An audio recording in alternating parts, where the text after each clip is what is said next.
Bonjour, je suis la porteuse de voix, heureuse de vous retrouver.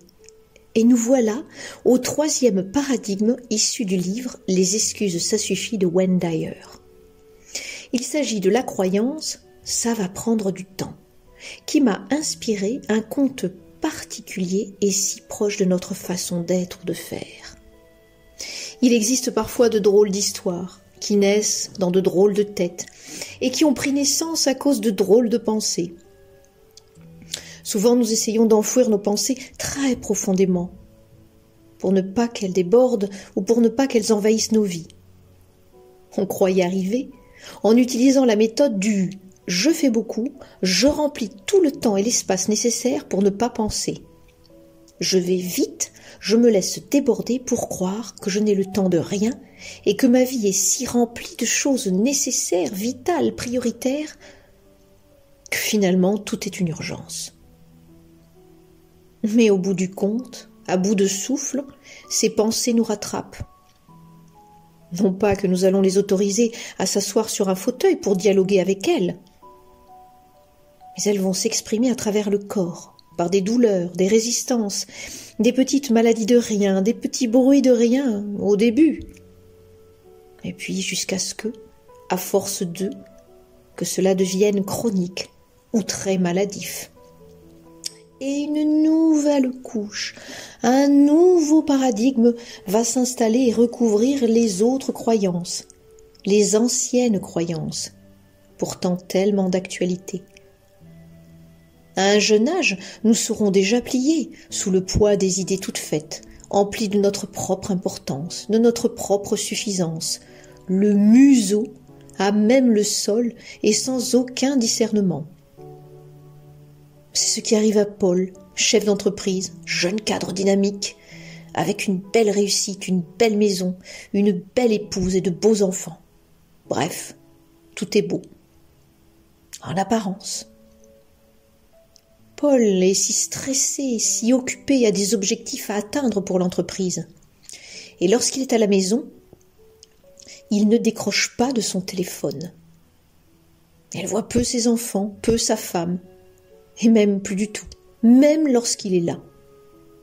Ce n'est pas qu'il ne les aime pas, c'est juste qu'il n'a plus le temps d'eux, le temps pour lui. Le temps est sa course, sa prison. Les relations avec son épouse deviennent compliquées, ses enfants ne lui demandent presque plus rien. L'aîné dit de lui « Papa n'a pas le temps, il est comme un courant d'air ». Et le petit dit « Papa ne joue plus avec moi ». Et le beau regard de maman est tout triste. Et pourtant rien ne change. Paul se dit qu'il a la charge financière de sa famille. Et pour qu'ils aient une belle vie, il doit travailler beaucoup. C'est vrai que matériellement, tout ce petit monde ne manque de rien. Et pourtant, lorsque son épouse lui demande de faire quelque chose au jardin ou réparer quelque chose, Paul l'écoute un instant distraitement, passe en revue les urgences dans sa tête. Il se retourne et lui dit « J'ai encore des clients à joindre, un autre moment, je te promets.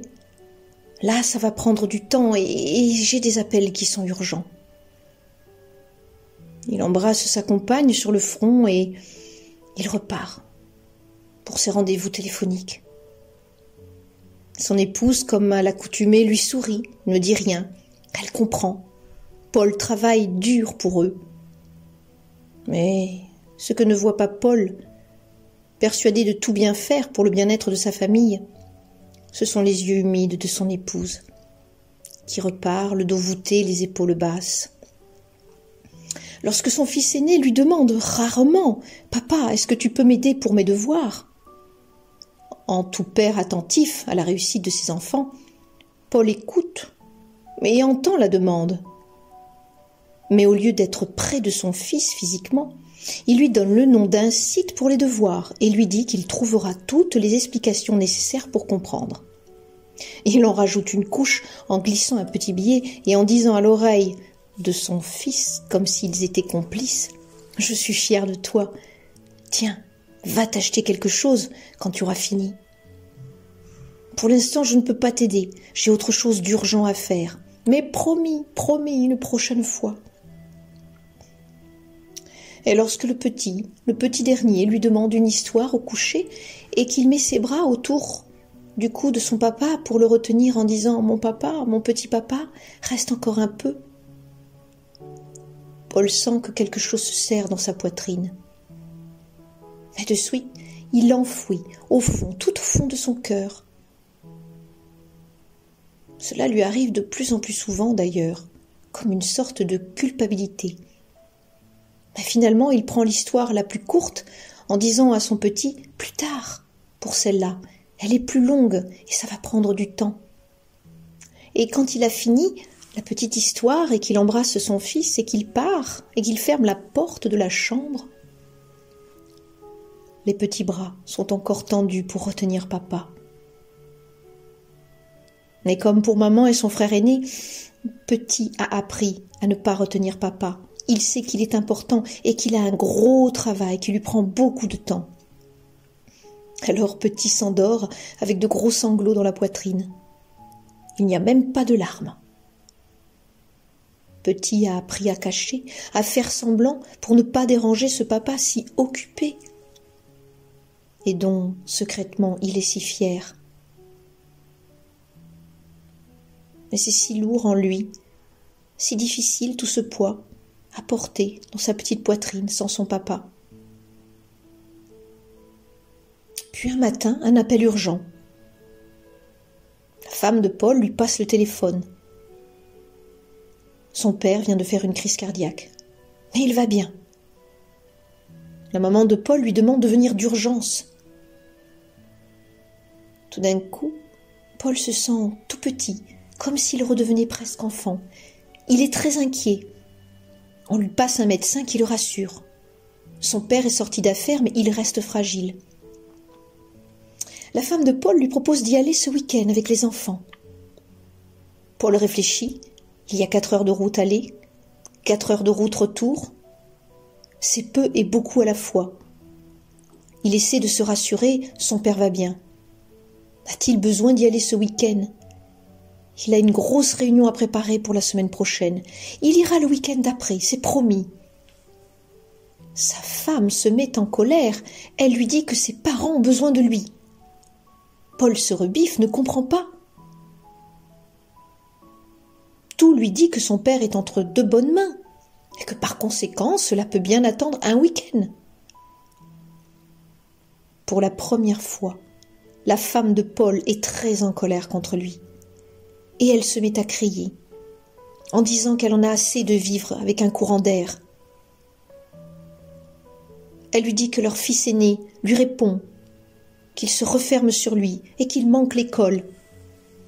Elle lui dit que le petit chaque matin se plaint d'avoir mal au ventre avant d'aller à l'école également. Paul ne comprend rien, ne voit rien. Il dit qu'il est présent, qu'il fait tout pour eux. Et là le mot de trop, qu'il se sacrifie pour eux. Sa femme se met à pleurer. Paul ne comprend pas pourquoi tout bascule d'un coup, juste pour un week-end reporté. Sa femme le secoue, elle lui dit « Tu es aveugle !» Tout fout le camp, tu vas nous perdre. Quelque chose commence à craqueler dans la poitrine déjà tendue de Paul.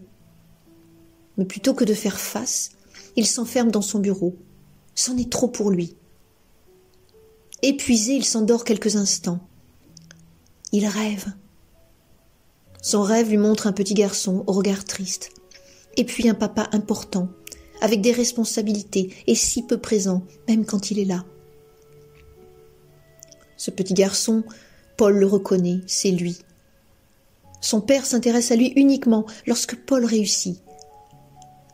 Alors Paul fait tout pour réussir et montrer à ce père qui a si peu de temps